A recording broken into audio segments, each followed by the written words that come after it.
Have you realized that you've been serving all these years? And to God, thank you. It don't mean nothing. What do? When you made all these sacrifices, but you weren't obedient to what He asked you to do? What do? When you give, thinking that just the giving is getting closer to Him, and it ain't. Right. I'm still the same kind of love. And Jesus said, stop him right there. Let us sit for me. We have to reclaim our position. I don't want to just reclaim the promise of God for me. I want to reclaim my position in the kingdom. Yes. Because I got a couple folk who need to be saved. I got folk in my life who need deliverance. Yeah. That their ministry is banking on whether or not they allow God in to get them in alignment. And so we ain't got time to play games. We ain't got time to shout around church. Because we out of line. You want to know why? Some churches, my church, we do all this running around shouting and skipping and all that. And then by Tuesday, you so frustrated you don't do it yourself. You back in the same spot you were Friday. But you consecrated yourself Saturday, so you can be open to God on Sunday. You want to know why? Y'all, we not stable in the spirit? Because we not in position. All right. That's good. So, how do we reclaim promises of God for our lives, for our family? This whatever it takes is so important. We've got a lot of work to do, and it's late in the day. We got young people. There was a shooting in Baltimore City. 7 kids got shot. Right. 7 of them sitting on the porch. They weren't doing nothing. Sitting on the porch. And these 2 guys, they circled around. Came back the second time and just started opening fire. I wonder how many of them young people that passed away were saved. And I'm quite sure, because Baltimore City is really, they're a stickler for this, that they had, mentors and stuff. They went to somebody's church. But you spent all this time taking him to basketball practice and all that, and his soul wasn't saved. And guess whose blood? Whose hands is that? My. I can walk outside today and get shot. And we trying to be friends, and we trying to get the clicks, and we trying to all that other type of foolishness. I don't need all that, because my soul is thirsty for the Lord. After dear, passion for streams of water, so my soul longeth after thee. I don't have time for all that other foolishness. So they served God with the spirit that they did, because they didn't want nothing else from Him but to be able to serve Him. Some of us, you know when church folk going through because they come to church.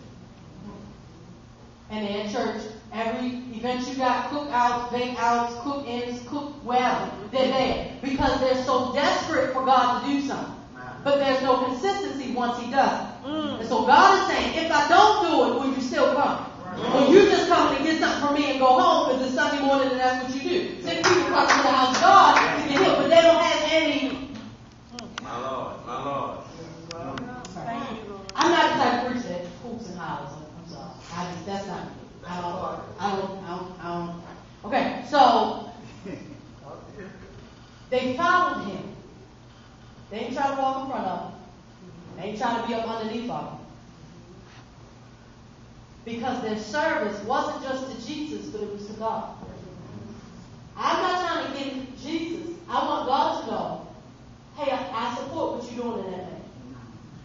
I support what you're, and as pastor, God is going to send folk in this church who's able to support what God is doing in Him. You might not agree, but your job and your role and responsibility is to support. Not to put your mouth on them, but to support what God is doing. So Jesus, I'm done. So Jesus, He went on about His business, and they continued to follow Him. Followed Him. They got to the cross, but the only one that was up there was Him. Jesus is not asking you to be crucified. He's asking you to serve. You don't need to be Jesus. But they understood that Jesus had gotten to a point where he had to go on. But that doesn't mean my service, I still believe that he's able. Even though he's going down this cross, because that's what he said, he's still able. Yes, he is. Yes, he is. So he went on. Jesus had the right perspective because he knew that his job was to come and die for sinners like you and me. So he positions himself right in between two thieves on a hill called Golgotha. And so he stood there with the right position, willing to give his life as a ransom for many. He stood there giving all of what he had. He was in alignment with the will of God. I mean, I understand something. It's important that your perspective and your positioning is where it needs to be. Because if not, you could lose everything. If not, God don't need you. But as I prayed when I first started, He chose you. And so the least that I can do is to deny what I really want. The desires that I really want. The things that I really want, and get in alignment with the will of God. I'm done. Y'all have to understand that these are some trying times. These are some rough times. These are some unexpected times. Hurricanes, tornadoes, and all of that other type of stuff. And God is looking for folk who's positioned. And if you're not positioned,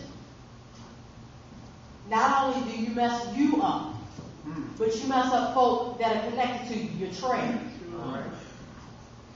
What you do doesn't just affect you.